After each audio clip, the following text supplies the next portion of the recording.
கர்த்தருடைய பரிசு நாமத்திற்கு மகிமை உண்டாவதாக.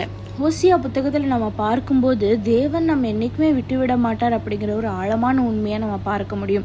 நம்ம தவறுகள் செஞ்சாலும் வழி தவறி செஞ்சாலும் அவருடைய அன்பு என்றைக்குமே மாறாதது.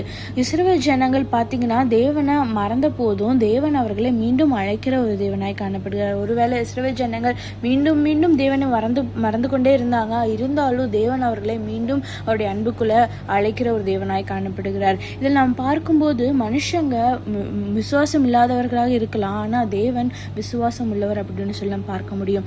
அவர் தண்டிப்பதற்கு அல்ல, திரும்ப நம்மை அவரிடத்திற்கு அழைப்பதற்கே நம்மிடம் பேசுகிறார் அப்படின்னு சொல்லி பார்க்க முடியும். ஓசியா 11ஆம் அதிகாரம் 4வது வசனத்தில் நாம் பார்க்கும்போது, மனுஷரை கட்டி இழுக்கிற அன்பின் கயிறுகளால் நான் அவர்களை இழுத்தேன் அப்படின்னு சொல்லி நம்ம பார்க்க முடியும்.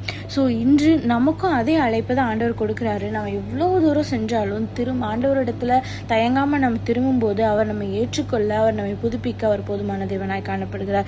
ஸோ ஒருவேளை நான் ஆண்டவரை விட்டு தூரமாக போயிட்டேன்னு சொல்லி நீங்கள் ஃபீல் பண்ணிட்டு இருக்கலாம். ஆண்டவரிடத்துல நீங்கள் தயங்காமல் ஆண்டவருடைய அன்புக்குள்ளே நீங்கள் திரும்ப வரும்போது, உங்களை நீங்கள் திரும்ப கொண்டு வரும்போது அவர் உங்களை மீண்டும் எழுப்ப அவர் போதுமான தேவனாய் காணப்படுகிறார். ஸோ கர்த்தர் தாமே உங்களை ஆசீர்வதிப்பாராக. ஆமென்.